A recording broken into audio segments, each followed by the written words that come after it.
Assalamualaikum warahmatullahi wabarakatuh. Saya Ridwan Agung Ramadan dari kelompok 7 NPM 223510859. Di sini saya akan menjelaskan kerja kelompok kami, yaitu sistem manajemen inventaris gudang, beranggotakan Dafa Khaiza Irawan, Muhammad Ahmad Al-Mahdi, Muhammad Febriadi, Rafsan Jani Anugrah, dan saya sendiri Ridwan Agung Ramadan.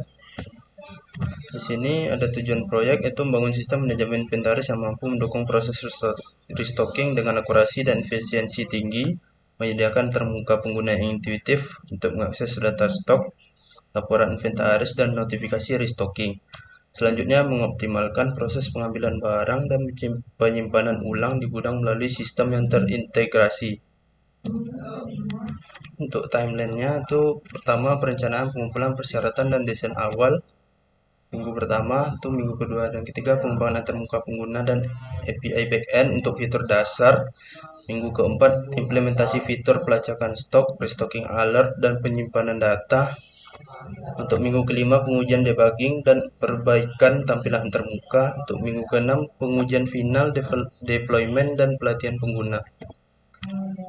Nah, ini gancarnya dari minggu pertama sampai ke minggu 6, dimulai dari 19 November, lalu dilanjutkan 26 November sampai ke 9 Desember, lalu dilanjutkan lagi dari 10 Desember sampai ke 16 Desember, lalu dilanjutkan lagi ke sampai 24 Desember, dan terakhir itu 31 Desember.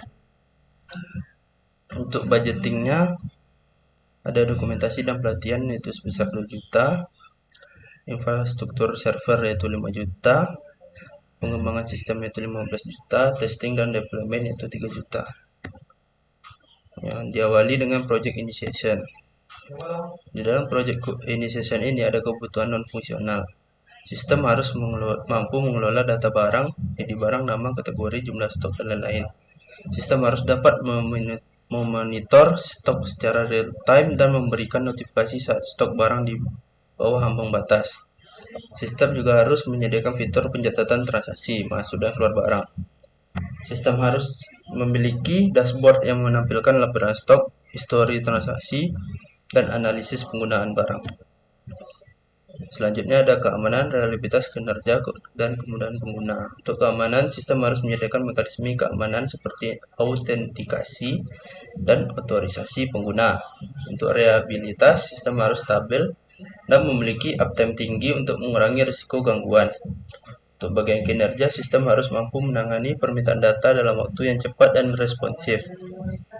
Selanjutnya, kemudahan penggunaan antarmuka, sistem harus intuitif dan mudah digunakan bagi penggunaan teknis. Kebutuhan perangkat keras dan perangkat lunak. Untuk perangkat kerasnya, di sini ada komputer, terhubung komputer, mobile, laptop juga ada yang dapat terhubung ke internet lalu dihubungkan ke server. Nah, perangkat lunaknya, pembangunan sistem ini ada menggunakan Node.js, database menggunakan MariaDB, dan framework React. Metodologi pengumpulan data diawali dengan observasi, mengamati proses manajemen inventaris yang berjalan di gudang penyimpanan saat ini. Selanjutnya ada melakukan wawancara dengan pengelola gudang untuk memahami kebutuhan dan permasalahan dalam pengelolaan stok. Selanjutnya ada kuesioner, menyebarkan kuesioner pada staf gudang untuk mengetahui kendala yang sering dihadapi. Kriteria respondennya ada 3, yaitu manajer gudang, staf gudang, pihak pengambilan keputusan yang terlibat dengan inventaris. Analisis dengan model 3-sphere-nya ada 3 cakupannya: teknologi, bisnis, dan organisasi. Dalam teknologi, sistem menggunakan arsitektur berbasis client server untuk mendukung pengelolaan data secara real time. Bagian organisasi, proses restocking dirancang untuk efisiensi operasional gudang dan melibatkan seluruh staf terkait.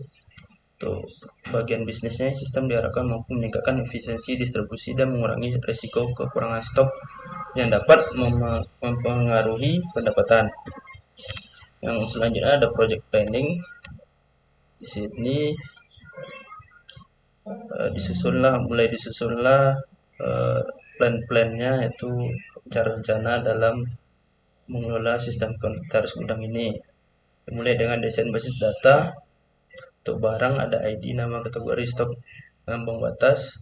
Lalu ada tabel transaksi stok juga yang berisi ID transaksi di barang, tanggal, tipe transaksi, jumlah. Lalu ada tabel pengguna, ID pengguna, nama, peran, dan kata sandi. Desain antarmuka pengguna akan mencakup halaman utama, dashboard inventaris, formulir transaksi stok, dan laporan stok. Setiap halaman akan dirancang agar mudah diakses dan dipahami oleh pengguna dengan latar belakang non teknis. Berikut adalah tampilan dari desain antarmuka penggunanya. Diawali dengan dashboard ya. Di dalam ada stock reportnya, sales summary, sales order.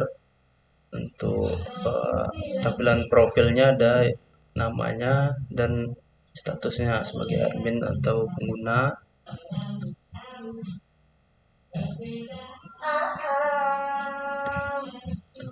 Ini juga selanjutnya ada sales order dan report. Risiko utama dan mitigasi. Risikonya yaitu ketidakjelasan kebutuhan pengguna. Dampaknya waktu dan biaya meningkat karena pengulangan pekerjaan. Mitigasinya itu melibatkan penggunaan sejak awal dan menggunakan metodologi agile. Selanjutnya ada konflik antara pemangku kepentingan. Prioritas proyek tidak selaras dan menyebabkan keterlambatan. Untuk mitigasinya, mengadakan pertemuan rutin dan menyusun dokumentasi spesifikasi proyek yang jelas. Risiko ketiga, perubahan spesifikasi di tengah proyek, jadwal terganggu dan anggaran membengkak. Dampaknya, untuk mitigasinya, evaluasi perubahan melalui persetujuan tim dan prioritaskan perubahan yang kritis. Untuk risiko keempat, ketidakstabilan sistem selama pengujian. Dampaknya, sistem tidak dapat digunakan atau tidak memenuhi ekspektasi. Lalu mitigasinya, lakukan pengujian terhadap dengan simulasi data nyata dan debugging secara rutin. Untuk risiko kelima yaitu masalah performa sistem. Yang terjadi dampaknya sini, sistem lambat dalam menangani data besar, mengganggu operasional gudang. Untuk mitigasinya, optimalkan database dan lakukan stress testing. Untuk risiko terakhir, untuk risiko keenam, risiko keamanan data. Dampaknya data dapat disalahgunakan oleh pihak tidak berwenang. Untuk mitigasinya, terapkan autentikasi berbasis peran atau RBAC dan enkripsi data. Selanjutnya, risiko ketujuh, kurangnya keterampilan pengguna akhir. Dampaknya pengguna tidak dapat memanfaatkan sistem secara efektif. Mitigasi yang dilakukan, pelatihan berkala dan sediakan panduan pengguna yang mudah dipahami. Untuk risiko ke-8 yaitu ketergantungan pada infrastruktur TI. Dampak yang terjadi, sistem tidak dapat diakses jika server atau koneksi internet gagal. Untuk mitigasinya, gunakan layanan cloud dengan redundansi tinggi dan siapkan server cadangan. Untuk risiko ke-9, pembengkakan anggaran. Dampak yang terjadi, biaya proyek melebihi estimasi. Mitigasi yang dilakukan, pantau pengeluaran proyek secara berkala dan pastikan kebutuhan awal mencakup semua aspek pengembangan. Untuk risiko ke-10, keterlambatan jadwal. Dampak yang terjadi, penyelesaian proyek tertunda. Untuk mitigasinya, menerapkan jadwal kerja paralel. Gunakan alat manajemen proyek seperti Trello dan lakukan pemantauan progres secara berkala. Pada bagian pelaksanaan kick-off meeting, ada persiapan kick-off meeting, menyusun agenda rapat, mengirim undangan kepada semua pemangku kepentingan, menyiapkan presentasi yang jelas dan informatif. Tujuan dari kick-off meeting ini adalah memastikan seluruh pihak memahami tujuan proyek, timeline-nya, anggaran, dan strategi mitigasi risiko. Yang kedua, mengklarifikasi peran dan tanggung jawab masing-masing pihak. Dalam pelaksanaan kick-off meeting, pembukaan oleh manajer proyek, pemaparan tujuan manfaat dan rencana proyek, diskusi risiko, dan strategi mitigasi. Penetapan protokol komunikasi, menentukan saluran komunikasi dan jadwal pembaruan rutin. Dokumentasi hasil kick-off meeting, menyusun dan mendistribusikan notulen kepada semua peserta. Penutupan kick-off meeting, menetapkan langkah-langkah selanjutnya dan jadwal rapat berikutnya, menutup dengan penegasan komitmen tim. Selanjutnya ada project execution. Di dalam project execution, ada tugas eksekutif proyek pada fase ketiga. tugas eksekutif proyek pada fase eksekusi ini melibatkan koordinasi yang lebih intensif, pemantauan progres, dan keputusan strategis yang berkaitan dengan implementasi, pengujian, dan penyesuaian sistem. Langkah-langkah tugas eksekutif proyek yaitu pengawasan pengembangan sistem, koordinasi dengan pemangku kepentingan, pengelolaan risiko, evaluasi pengujian sistem, pengelolaan sumber daya dan anggaran, pemantauan kinerja sistem, dan manajemen perubahan dan pelatihan. Selanjutnya ada pengelolaan stakeholder dan komunikasi, laporan kemajuan proyek, dan sesi feedback dan review. Selanjutnya ada penutupan fase eksekusi dan persiapan implementasi penuh. Review final sistem, dokumentasi sistem, persiapan implementasi penuh.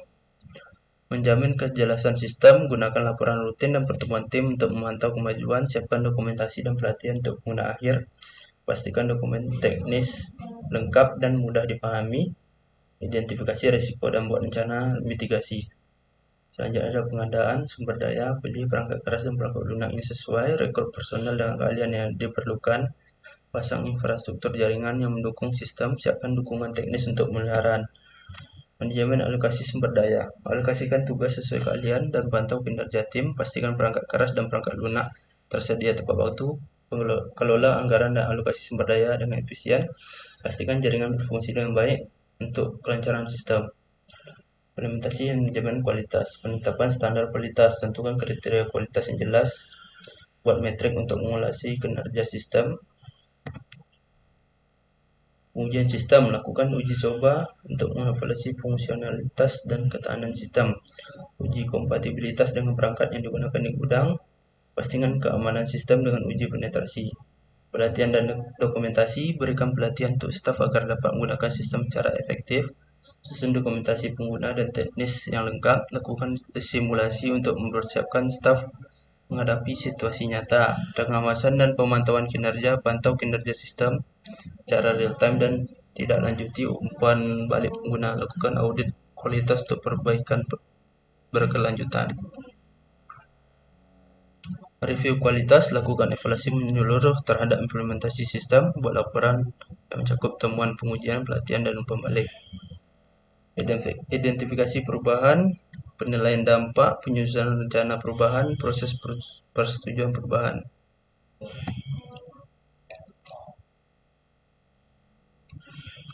Implementasi perubahan yaitu implementasikan perubahan yang disetujui dan lakukan pengujian untuk memastikan kualitas sistem. Pemantauan dan evaluasi, pantau kinerja sistem pasca perubahan dan kumpulkan umpan balik. Evaluasi dampak perubahan dan lakukan penyesuaian jika diperlukan. Dokumentasi dan penutupan, dokumentasikan setiap perubahan yang dilakukan dan simpan untuk referensi masa depan. Siapkan laporan final yang merinci keberhasilan dan evaluasi perubahan. Terapkan tindakan dan solusi sementara. Identifikasi masalah, lalu mencari solusi sementara, pemantauan efektivitas, lalu solusi permanen. Peningkatan kinerja tim, identifikasi masalah tim, peningkatan kinerja tim, motivasi dan pemantauan dan penyesuaian kinerja tim. Selanjutnya fase monitoring dan kontrol. Di dalam ini ada pemantauan perubahan, mengidentifikasi perubahan, persetujuan perubahan, pengawasan implementasi, dokumentasi dan pelaporan, penanganan permasalahan, evaluasi dan penutupan. Selanjutnya pemantauan waktu, identifikasi waktu kritis, penggunaan alat pemantauan, penanganan penundaan, komunikasi dan pelaporan, evaluasi kinerja waktu, penutupan pemantauan waktu.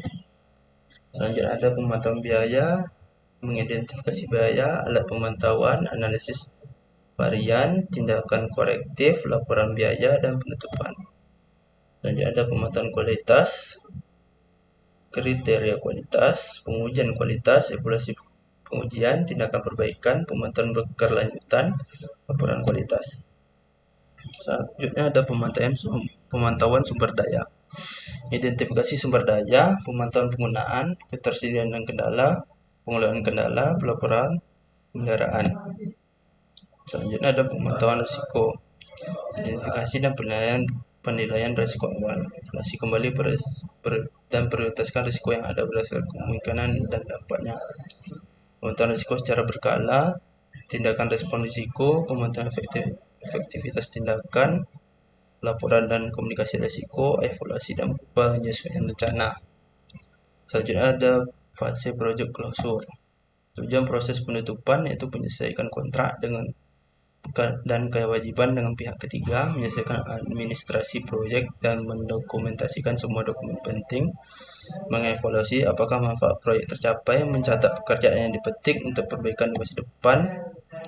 Dalam proses penutupan ada penutupan kontrak, evaluasi manfaat, penyelesaian administratif, dan review proyek dan pelajaran yang dapat diperoleh. Output proses penutupan ini yaitu dokumentasi kontrak dan arsip dokumen proyek, laporan evaluasi manfaat dan pelajaran yang dipetik, sertifikat penyelesaian proyek sebagai tanda bahwa proyek telah selesai. Baiklah, sampai segitu saja yang dapat saya sampaikan. Lebih dan kurang mohon maaf. Saya tutup. Assalamualaikum warahmatullahi wabarakatuh.